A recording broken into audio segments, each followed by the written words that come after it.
Marcus Johnson had spent 39 years being measured by the wrong things. In board meetings, potential partners would glance at his hands before his resume.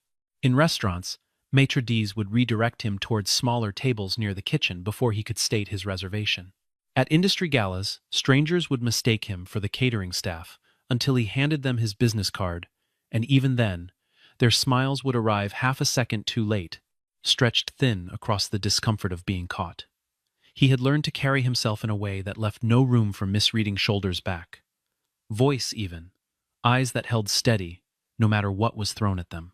He had built a real estate investment fund over 17 years of unglamorous, painstaking work. The kind of labor that happens before 5 in the morning and after 9 at night, in spreadsheets and phone calls and negotiations across tables where he was frequently the only person who looked like him. He had a daughter named Zoe, who was now 14 and who lived primarily with her mother in a suburb 40 minutes north of the city, and who called him every Sunday evening and talked for exactly as long as she felt like talking, which was sometimes 6 minutes and sometimes an hour and 20, and who was, without question, the best decision he had ever made, and the thing he was most certain of in a life that had required a great deal of certainty to survive. He had been divorced for 7 years.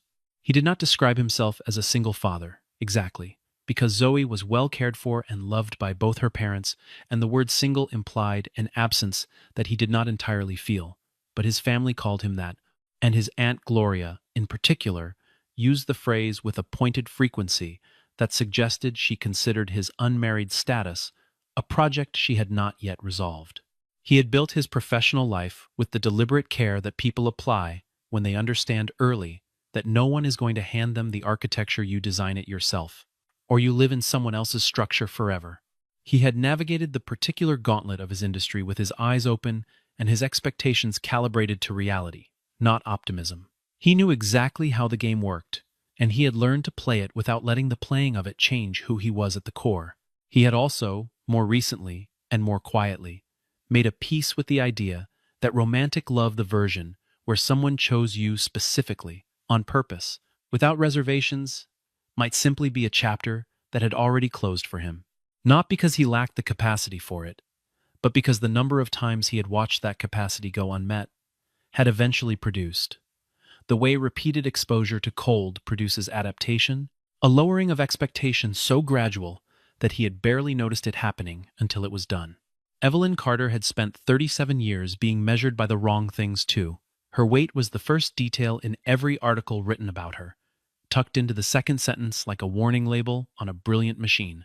Journalists who had never read a single quarterly report would describe the way her blazer fit before they described the 14% revenue increase she had delivered in a single fiscal year. She had built a company from 22 employees to over 4,000, had restructured a failing supply chain in 9 months, and had been named one of the most influential executives in her industry 3 years running, and still, at every formal dinner, she could feel the invisible arithmetic being done by the people across the table, subtracting her worth in real time. She had tried dating in her late 20s with the determined optimism of someone who believes effort should be rewarded. She had gone on the first dates and the second dates and occasionally the third, and she had watched the same pattern play out with the reliability of a recurring dream. Initial interest, the moment of recalibration, the slow withdrawal. Men who were interested in her power were not interested in her. Men who were interested in her personality tended to discover, somewhere around the 4th week, that what they had assumed was temporary was in fact simply how she existed in the world, and they would begin the gentle retreating process that people perform when they want to leave without being the person who left. She had eventually restructured her personal life around the things she could control: the company, the quarterly targets, the 5-year strategy, the half-finished writing desk that she was restoring in her living room on weekend mornings, when the rest of the world was still asleep, and told herself, with the particular conviction of someone who has decided something in order to survive the deciding of it, that she was fine. When the families of both Marcus and Evelyn decided, with the particular confidence of people who believe love is a logistical problem, to arrange a meeting between the two of them, neither Marcus nor Evelyn believed it would amount to anything. Marcus's aunt Gloria had been telling him for 2 years that he needed to stop using his solitude as a personality. Evelyn's mother had been sending her articles about work-life balance with the cheerful persistence of someone who understands that her daughter will not change direction simply because she has been advised to, but who believes strongly in the accumulative power of gentle pressure. The meeting was arranged for a Tuesday evening at a restaurant in the financial district. Marcus thought it was another evening he would spend, proving he was worth someone's time. Evelyn thought it was another evening she would spend pretending not to notice the moment a man's interest collapsed the second he registered what she actually looked like. They were both wrong. Marcus arrived at the restaurant 15 minutes early. He did not do this to impress anyone. He had simply never been able to tolerate lateness, not since Zoe was young, and every wasted minute felt like a minute stolen from her. He ordered still water and sat with his back to the window, watching the door the way he had watched 1,000 other doors over a lifetime of entering rooms that were not designed with him in mind. The restaurant was the kind of place where the menus had no prices, and the lighting was engineered to make everyone look like a softer version of themselves. 2 women at the table nearest the entrance were talking in the low, carrying voice of people who believed they were whispering. He caught fragments. Something about a reservation for a blind date. Something about the couple being an unlikely pair. Something about having heard that the woman coming in was quite large. Marcus did not look in their direction. He lifted his water glass, took a slow sip, and kept his eyes on the door. When Evelyn walked in, she was already holding herself the way a person holds themselves when they expect impact. Chin up, gaze forward, every muscle in her body doing the quiet labor of pretending not to brace. She was wearing a deep burgundy dress, and her hair was pulled back, and she moved through the entrance with the measured confidence of someone who had long ago decided that if the world was going to stare, she was at least going to give it something worth looking at. Marcus stood. Not after a pause, not after checking himself. He simply stood, the way a person stands, when someone they have been waiting for walks through the door.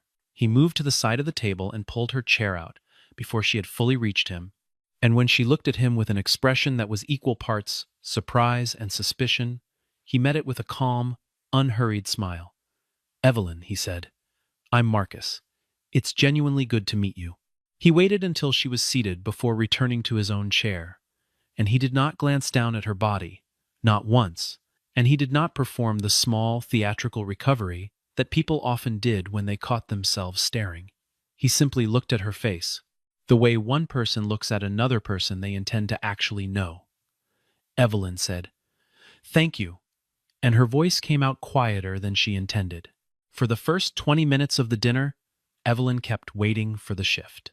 She had been on enough of these arranged meetings to know its rhythm, the initial politeness, the careful conversation, and then the moment when a man's attention would begin to drift, when his eyes would do the quiet inventory that always ended the same way, when something in his voice would lose its warmth by a single degree that he probably didn't even notice, but that she felt with the precision of someone who had been calibrating for it her entire adult life. Marcus did not shift. He asked her what she wanted to eat, and he meant it not as a social formula, but as an actual question from a person who wanted to know the answer. When she ordered without apology, he nodded and said the lamb there was supposed to be excellent. When the waiter came and went, he leaned back slightly in his chair and looked at her directly and said, "Tell me something you're actually excited about right now. Not work, something else." Evelyn blinked. It was such a simple question that its simplicity felt almost radical. She opened her mouth, closed it, and then, after a beat, she said, "I've been teaching myself to restore old furniture. I have a 1940s writing desk in my living room that I've been stripping and refinishing for 3 months." Marcus's expression opened into something genuine. "Does it look the way you wanted?" She laughed, not the professional laugh she kept in her front pocket for networking events, but a real one, short and a little surprised. "Not even close," she said. "But I like working on it." Marcus smiled, and the smile reached his eyes without any detour. He said, "That's the best kind of project." They talked about the desk for a while, and then she asked him something back, not because she felt obligated to, but because she found herself genuinely curious about a man who asked questions like that, and the dinner became a conversation, and the conversation became something neither of them had been prepared for. He asked about her childhood, and she told him about growing up in a house where her mother cooked large meals every Sunday and called it her love language, before love languages were something people discussed in articles. He told her about growing up watching his father walk out the door every morning in a shirt pressed so sharply it looked like a statement, because his father believed that the world could say whatever it wanted, but it was not going to be able to say he hadn't shown up correctly. These were not the kinds of things that people told each other on first dates, engineered by well-meaning relatives.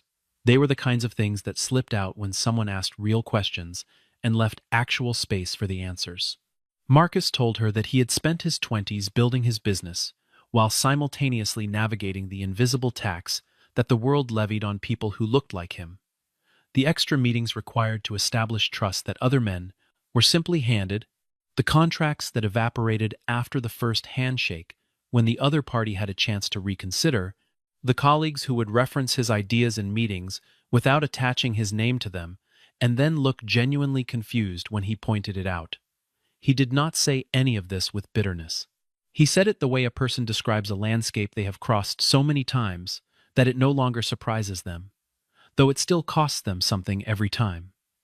When he talked about Zoe, his voice changed in the specific way that voices change when a person is describing the thing they are most certain about it settled. It became quieter. It lost the slight vigilance that lived in it the rest of the time. He told Evelyn that his daughter had recently decided she wanted to be an architect, and that she had spent 3 months designing, on graph paper, an imaginary city with a complete transit system and zoning laws, and that he had kept every page of it. Evelyn listened the way she rarely allowed herself to be listened to fully, without formulating her response while he was still speaking. When he finished, she said, "I know what it's like to work twice as hard, to be seen half as clearly." She had not planned to say that. It came out of her the way things come out when you have been careful for too long and someone asks you a real question. Marcus looked at her for a moment. "Yeah," he said quietly. "I think you do." They did not finish the entire meal. Not because the evening ended badly, but because by the time dessert was offered, they had been talking for nearly 3 hours, and both of them had lost track of time in the way that only happens when a conversation has gone somewhere real. When they stood to leave, Marcus held her coat for her, and Evelyn accepted it without making it into a moment. And that ease between them, that small, ordinary ease was the thing she thought about when she got home, and sat alone in her living room, and looked at the unfinished writing desk in the corner, and felt, for the first time in a very long while, like something in her life might be moving in the right direction. The gossip began within a week. In the way of large organizations where proximity to power creates its own ecosystem of speculation, words spread through Evelyn's company with a velocity that had very little to do with facts and everything to do with the particular appetite people have for stories that confirm what they already suspect about the world. Someone in the administrative pool had seen Evelyn and Marcus having lunch near the building. Someone else had added details. By Friday of the second week, the version circulating through the break room on the 14th floor bore almost no resemblance to anything that had actually occurred. But it contained all the familiar ingredients of a story people find satisfying. A powerful woman who had, in the telling, somehow made a poor decision, and a man whose presence required explanation. One analyst said, with the breezy confidence of someone who has never examined their own assumptions closely, that Evelyn must have given up on having standards. A project manager who had worked under her for 3 years and who had received 2 promotions, largely because of Evelyn's advocacy, said, in the same break room, that it was a shame, because the woman was otherwise so sharp. None of them said these things to Evelyn's face, but she heard them anyway, in the way that people in positions of authority always hear the things being said below them indirectly, in fragments, through the slight recalibration of how people spoke to her when they thought she might be paying attention. Nathan Briggs heard the gossip, the way he always heard things through the particular awareness of a man who had been calculating his proximity to power for the better part of a decade. Nathan was Evelyn's deputy director of operations, a position he held with the careful, surface-level competence of someone who had understood early that appearing indispensable was more efficient than being indispensable. He had spent years assuming that Evelyn's personal life would remain uncomplicated enough to pose no threat to his position, and the sudden appearance of a man in that life, a man he could not immediately categorize or control, triggered in him the specific anxiety of someone who has been standing in a room that is slowly reorganizing itself around a purposed, different center of gravity. He hired people, quietly, to find something. He told himself it was due diligence. He had a gift for telling himself things. Marcus, for his part, heard none of the office noise. He had been navigating other people's commentary on his life since he was old enough to understand what it meant, and he had arrived at a kind of practiced immunity, not indifference, but the refusal to let other people's noise rewrite his own interior weather. He called Evelyn on Thursday evening to ask if she wanted to see a band playing in the park that weekend. He did not mention the rumors. He simply asked if she liked live music, and when she said yes, he said good, because these particular people were worth standing in the sun for.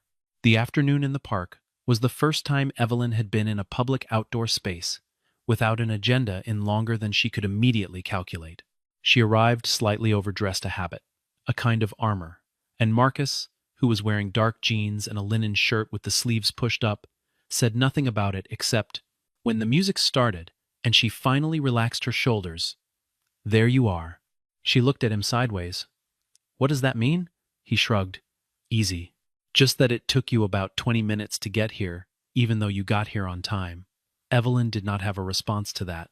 She turned back to the stage, but something in her had already shifted, some small but durable thing, like a knot that had been worked at steadily until it finally gave. They ate from a food truck that sold jerk chicken and rice, and Evelyn ate hers standing at a small table with a paper napkin tucked under her chin because the sauce was aggressive and she did not think about what she looked like eating it. Marcus watched the band and occasionally said something about the guitar player, and the afternoon moved at the pace of an afternoon that has been left alone to be itself. He did not tell her she was brave for being there. He did not compliment her in a way that carried a subtext of surprise.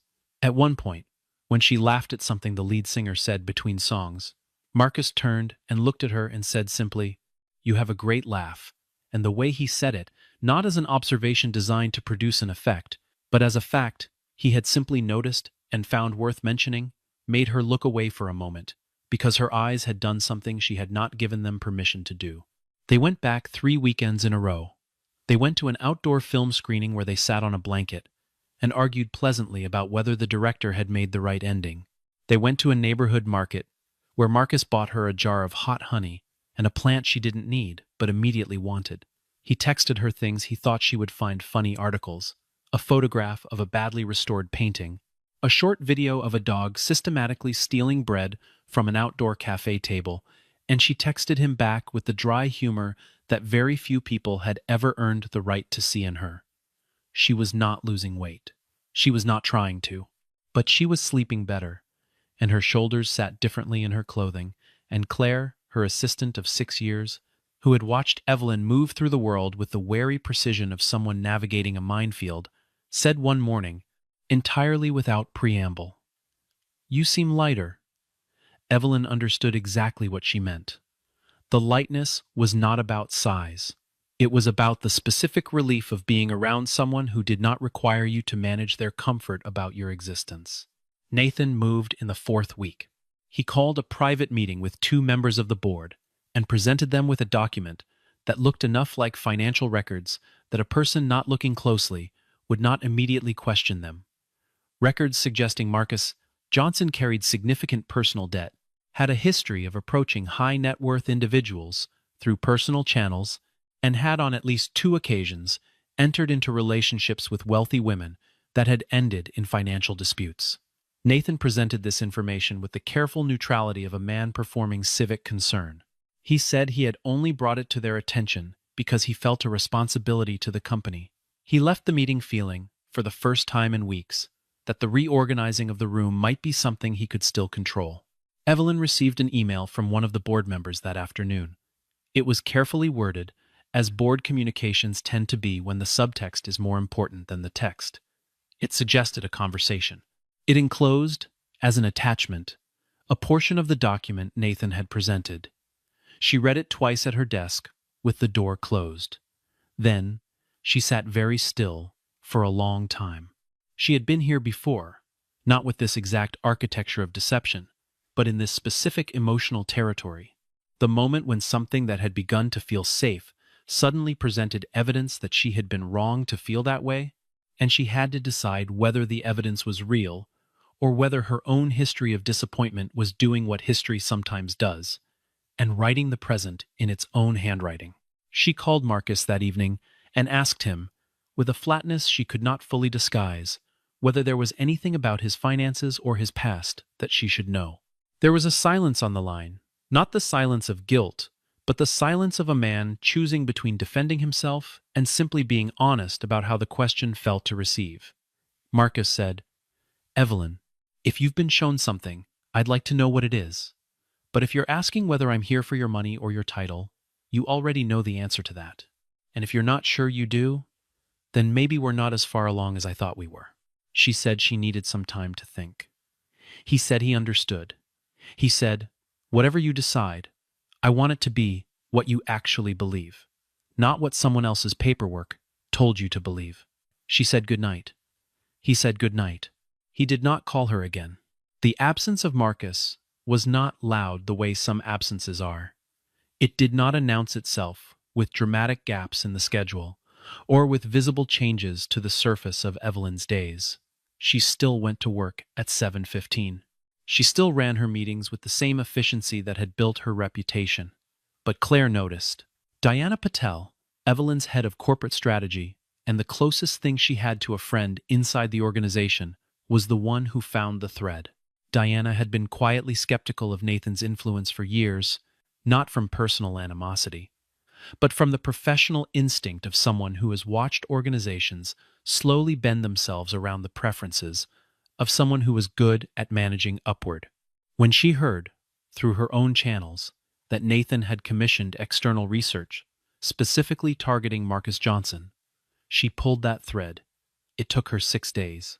The research firm Nathan had used was a 2-person operation that had previously produced fabricated financial histories for 3 other clients.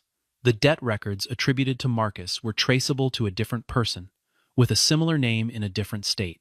The alleged relationship disputes were inventions, clean and uncomplicated. The kind of story that sounds plausible enough when you are already looking for a reason to be suspicious. Diana brought all of it to Evelyn on a Tuesday morning, laid out in a folder with the supporting documentation tabbed and labeled in the methodical way Diana did everything. Evelyn read it without expression. When she finished, she set the folder down and looked at the window for a moment. And then she said, very quietly, "He has a foundation," Diana said. "Since 2014, primarily focused on business development grants for minority-owned small businesses. He's funded over 300 companies in the last decade. The scholarship endowment is separate. It covers full tuition for 40 students per year at 5 universities." She paused. "He's never spoken publicly about any of it." Evelyn closed her eyes for a moment. The thing she was feeling was not simple enough to be called any one thing. It was the particular compound emotion of someone who has been wrong about a wrong thing, who has, in trying to protect themselves from a false threat, enacted the very wound they were trying to avoid. She had looked at the manufactured evidence and heard, underneath it, the voice of every man who had ever made her feel like she was too much or not enough, and she had let that voice be louder than the actual evidence of the man she knew. She pressed her fingertips against the surface of her desk and breathed. Diana said nothing. She did not need to. Evelyn did not send an assistant. She did not call ahead. She did not use the car service, because the car service felt like using a version of herself she wanted, for once, to leave at the office. She drove herself through the city's midday traffic with the deliberate focus of someone who needs to be doing something with their hands while the rest of them catches up. Marcus had mentioned the community center on the west side once, in passing, while describing something he had helped with there on a Saturday. She tried the small cafe where they had met for coffee on a Wednesday evening early in their second month of knowing each other. He was not there. She tried the arts nonprofit, where he occasionally mentored young business owners. A woman at the front desk said he had been in Monday, but wasn't expected back until Thursday. She drove to the community center. It was a low, wide building with a mural on the exterior wall, bright colors, birds and hands, and something that might have been a tree or might have been roots reaching upward, and the parking lot had a truck with its tailgate down, and several people unloading lumber, with the easy coordination of people who had done this together before. Marcus was inside. She found him in a large common room. In the process of becoming something else, the walls were freshly textured. The floor had been partially refinished, and Marcus was on one knee beside a section of baseboard, fitting a length of trim with the unhurried precision of someone who knew exactly what they were doing and had nowhere else to be. He looked up when she appeared in the doorway. He did not look surprised in the theatrical way. He looked like a man who had been waiting for something uncertain to resolve itself and who had not known which way it would go. He stood, and there was sawdust on his forearm, and he looked at her, and she looked at him, and the room around them was quiet, except for the sound of someone working in a room down the hall. Evelyn said, "I'm sorry." She said it the way people say things, when they have been composing the statement for days and have decided, in the end, that the simplest version is the only version that will actually work. Marcus did not say it was fine, because it had not been fine. He did not tell her not to worry about it. He tilted his head slightly and kept looking at her and waited for her to keep going, because he had always understood that an apology that is not allowed to be complete does not accomplish anything for either person. She told him what had happened, the email, the document, the way her own fear had stepped into the space between the accusation and the truth and taken up residence there, as though it had every right to.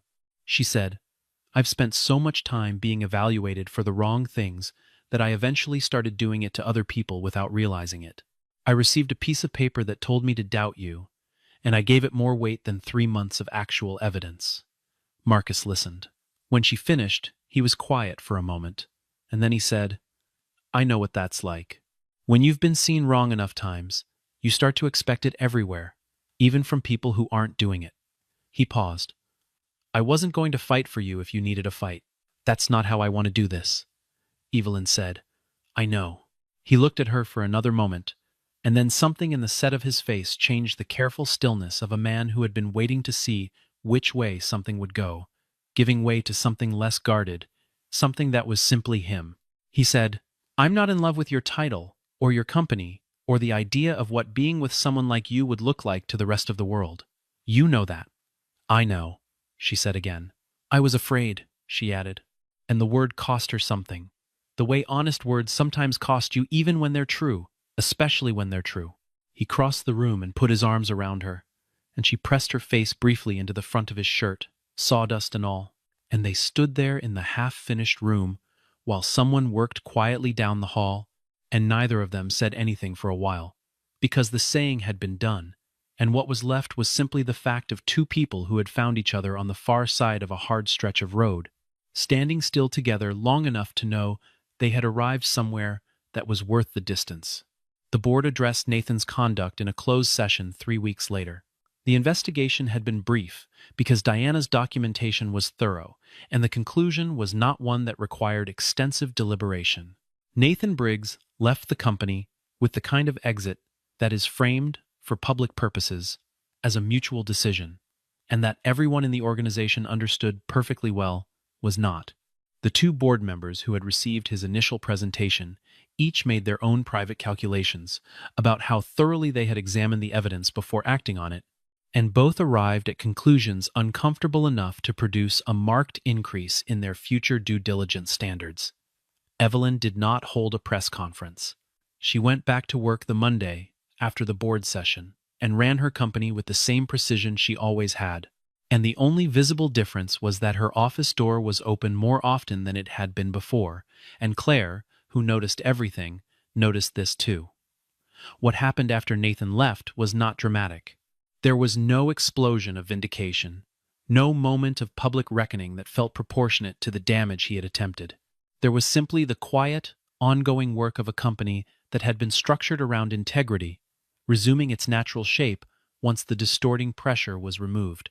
And in the margins of that institutional correction, There was something smaller and more personal, the conversation between two people who had decided, after everything, to keep going.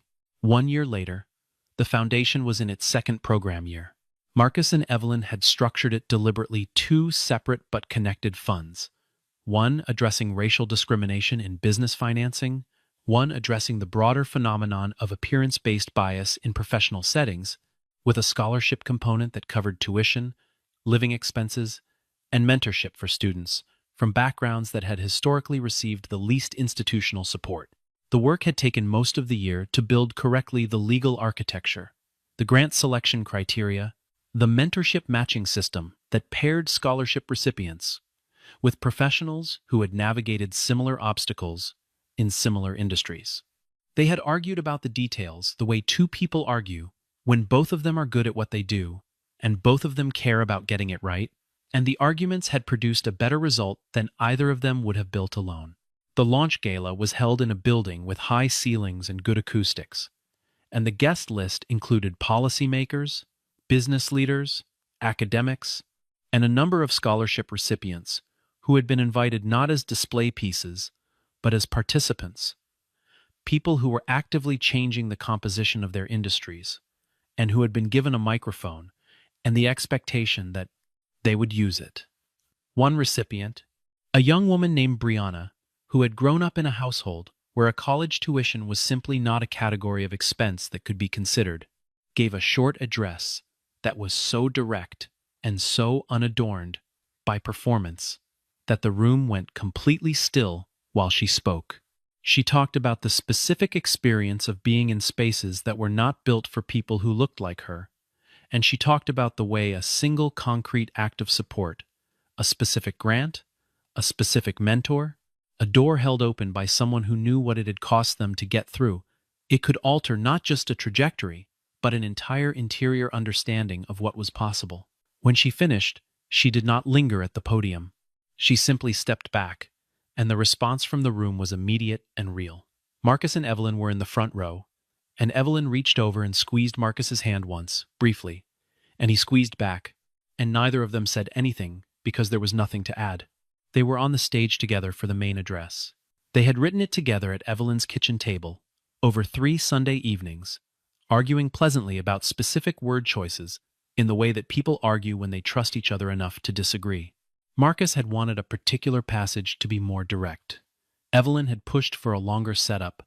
They had eventually arrived at a version that was neither of their first choices and was, as a result, better than either. When they finished speaking, a reporter in the third row raised her hand during the open question period. She looked at Marcus and asked, with the direct simplicity of someone who had decided the question was worth asking, "Why her? With everything you could have done, with the foundation you already had, why make this the center of it?" The room got very quiet in the particular way that rooms get quiet when a question has landed somewhere true. Marcus stood at the podium for a moment, not because he didn't have an answer, but because he wanted to give the answer the space it deserved. He looked out at the room, at the faces arranged in the careful attention of people who had gathered because they believed something was worth showing up for. And then he looked at Evelyn, who was standing slightly to his left at the edge of the stage, and he said, "Because she has spent her whole life being told, in 100 different ways, that she wasn't quite enough. Not quite the right size, not quite the right image, not quite what people pictured when they pictured success. And every time she was told that, she built something anyway. She got up, and she built something remarkable." And I thought, if someone like that can do all of that, while carrying that weight, while navigating all of that noise, every single day, what could she do if someone stood next to her and said, "I see what you're actually made of. I see it clearly. And I am not going anywhere." He paused. "That's what I wanted to be. That's the whole story." The quiet in the room lasted another moment, and then it broke. All at once. The way things break when they have been held at a specific tension and finally find their release, and the sound was long and warm, and it filled the room from the floor to the high ceiling. Evelyn stood at the left side of the stage with her hands at her sides, and her eyes were bright, and she was not looking at the audience. She was looking at Marcus. He stepped away from the podium and reached out his hand, and she took it, and they walked down the 3 steps from the stage together, side by side, into the room full of warmth and forward motion and the specific energy of people who have decided to build something real out of something that could have ended much differently. There is a version of this story that is only about two people who were set up by their families, who met in a restaurant with the specific awkwardness of people who have been arranged like furniture, who found each other anyway through the unlikely medium of honesty, and who built, out of that finding, a life that looked like neither of them had expected their life to look. That version is true. But there is also another version, wider and less tidy, that runs alongside the first, the version in which the story is about what happens when a person is seen. Really seen, not the version of them that the world has decided to file them under, but the actual person living inside the category, the person with a half-finished writing desk in the corner of the living room, and a real laugh that not many people had earned the right to hear. The person with a history of being qualified and discounted, of being measured, and found wanting by instruments that were never calibrated for what mattered most. Marcus had been that kind of seen all his life, seen wrong, seen in outline, seen through the particular distortion of other people's assumptions, and what he had learned from it, slowly, over 39 years of navigating rooms and boardrooms and handshakes and silences and doors that were held open a second too late, was that the most powerful thing one person can do for another is to look at them directly and refuse to see the version that everyone else is seeing.